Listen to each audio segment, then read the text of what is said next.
Allez, comme tous les dimanches jusqu'à la fin de l'intersaison, vu qu'il n'y a plus de Grand Prix, n'est-ce pas, nous allons faire un résumé de la semaine d'actualité de la Formule 1. Donc il y a eu 80 vidéos faites cette semaine.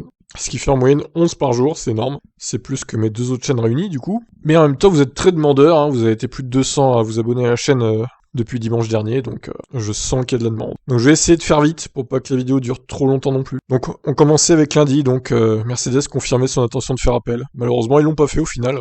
Verstappen qui a déclaré que sans Perez, il n'aurait pas gagné le titre. Bon, effectivement, il a fait perdre pas mal de temps à Abu Dhabi, Perez à Hamilton. Ce qui a potentiellement pu empêcher Hamilton de faire un arrêt pour être serein, quoi. Helmut Marko, Mercedes dormait pendant la safety car, Wolff est un mauvais perdant. Voilà, comme d'habitude, hein, Helmut qui clash. Le grand débrief donc de la course avec les interventions de tous les pilotes. 40 minutes quand même, pas mal. Hamilton avait déclaré juste avant l'arrivée, cette course a été manipulée. Alors je me souviens pas avoir entendu la déclaration à la radio juste avant l'arrivée, il me semble que ça a été censuré hein, quand même par la FOM. Faudrait revoir la course, mais bon, j'avoue que j'ai pas trop envie. Red Bull se dit prête à affronter Mercedes au tribunal si besoin. Bon, au final, pas besoin. Alors, dans la nuit de dimanche à lundi, Toto Wolff et Bottas ont fêté leur titre constructeur, malgré la polémique. Bon, alors moi, je persiste à dire que je trouve ça un peu abusé par rapport à Hamilton. Je comprends bien hein, vos commentaires quand vous dites oui, mais ils ont eu la pression toute la saison, il faut qu'ils décompressent. Oui, je suis d'accord. Après, est-ce que c'était très respectueux de le faire 6 ou 7 heures après l'arrivée? Je suis pas certain de ça, mais bon. Encore une fois, c'est mon point de vue, ça n'engage que moi. Finalement, Mercedes pourrait renoncer à l'appel, donc on va voir que plus tard c'est le cas. Pour Brundle, Masi a besoin d'un bras droit pour l'aider à prendre des décisions en course. Moi, je pense qu'il faut le virer, hein. Clairement, Masi, il doit dégager. Nico Rosberg, Damon Hill et Jenson Button réagissent au fiasco d'Abu Dhabi. Des changements à adopter, selon eux. Alors, j'avais retrouvé un vieil article du Nürburgring 2020, dans lequel Michael Masi explique pourquoi la safety car était restée si longtemps. Et à l'époque, il chiait pas sur le règlement. Il respectait. Pourquoi il a changé alors, son fusil d'épaule? C'est incroyable. Ouais, franchement, en 2020, Michael Masi, il n'y avait rien à lui reprocher, et c'est ça le pire. Il est devenu mauvais au cours de la saison, en fait. C'est incroyable.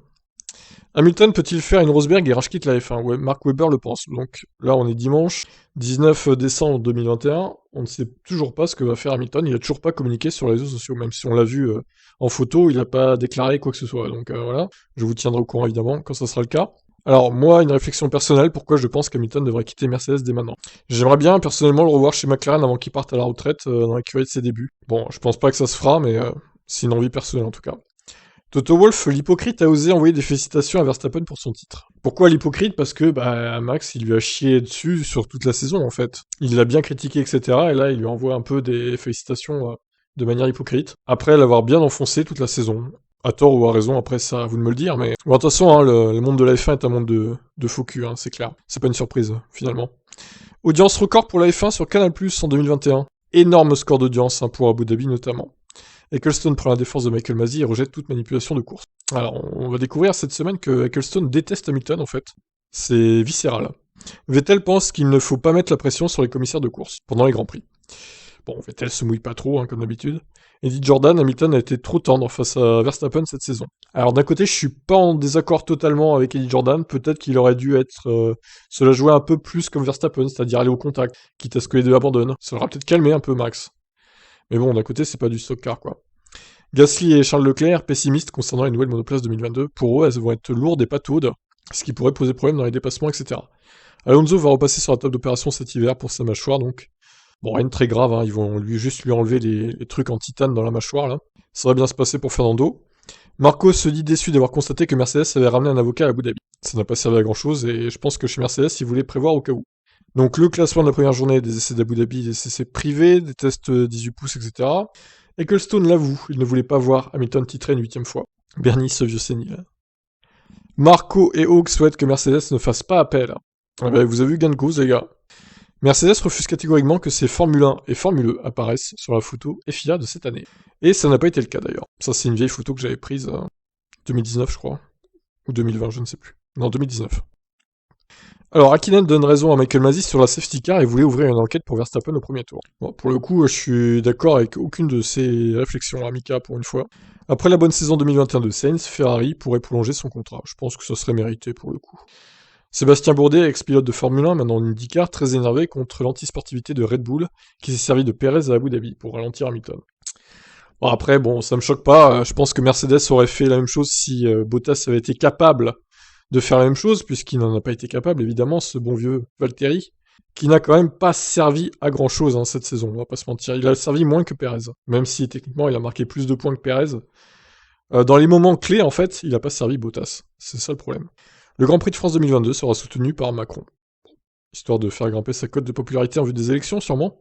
Ecclestone est prêt à conseiller ou téléguider sa femme s'il était élu à la FIA. Bon alors, au final, elle est vice-présidente de la région Amérique du Sud, sa femme. Maintenant, je pense pas qu'elle aura de l'influence sur la FIA en règle générale. Par contre, je soupçonne Bernie d'avoir versé des pots de vin aux votants du nouveau président pour élire Ben Sulayem, qui doit, lui, être téléguidé par Bernie. On verra comment ça se passe en 2022. Lewis Hamilton est réapparu publiquement pour devenir Sir Lewis Hamilton officiellement. Il a été anobli donc, Lewis. Bravo à lui. Le classement de la deuxième journée des essais prévus d'Abu Dhabi et la compilation des meilleurs temps en 18 pouces. Voilà, ça peut être intéressant, même si bon, au final, c'est des voitures 2021 avec des pneus 18 pouces, c'est pas très représentatif. La FIA communique enfin sur le fiasco d'Abu Dhabi 2021, donc beaucoup de belles paroles, c'est-à-dire on va mettre en place une commission pour enquêter sur ce qui s'est passé pour pas que ça se reproduise, etc., etc. On verra ça. Horner dans le doute sur ce que Mercedes va décider concernant l'appel. Même s'il y a un appel, Mercedes ne pourra pas me retirer mon titre gagnant en piste, déclare Verstappen.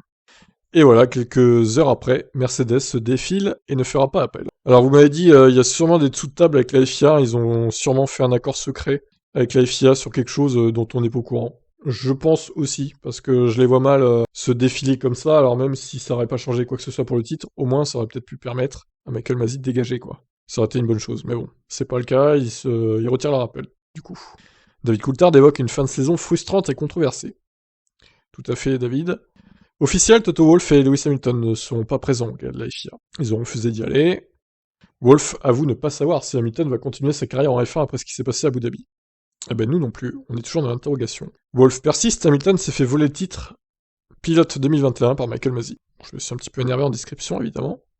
Wolff explique le refus de l'appel de Mercedes, un tribunal de la FIA partial selon lui. En gros, selon lui, même le tribunal de la FIA n'aurait pas changé quoi que ce soit, puisqu'ils n'auraient pas forcément accablé la FIA, vu que c'est relié à la FIA indirectement. Donc, de toute façon, on ne saura jamais.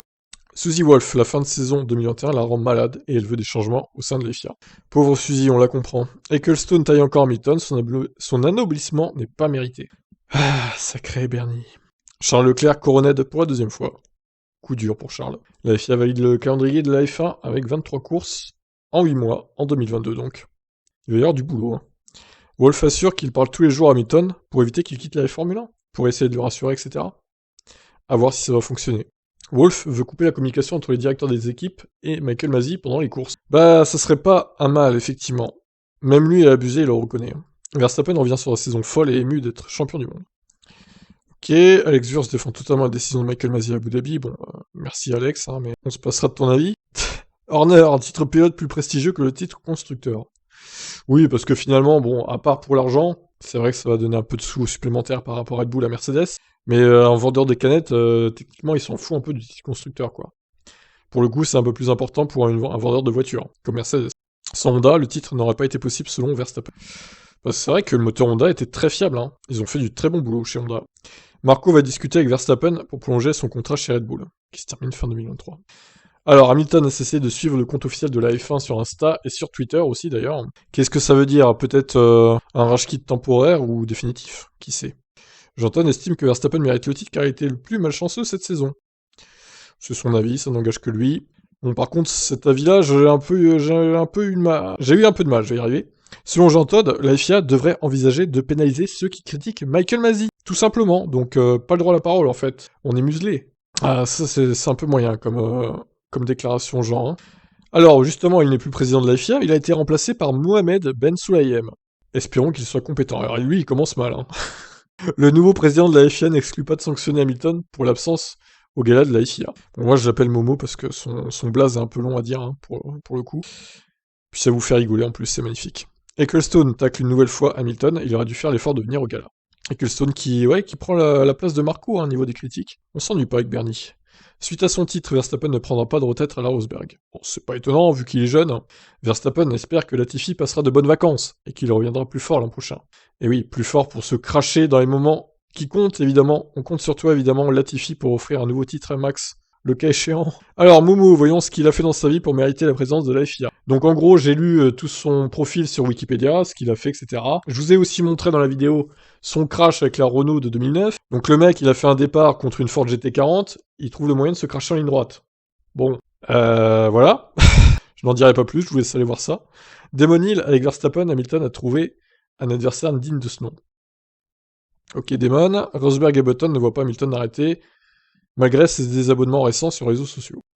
Bon, bah ça reste à confirmer. Hein. Le temps qu'ils disent rien, on va douter. Soulaim ne virera pas Masi et promet des solutions pour éviter un nouveau fiasco à l'Abu Dhabi. Bon, une petite miniature que je trouvais sympathique, hein, même, qui a été faite sur Internet. Donc Masi, il va rester en place, visiblement.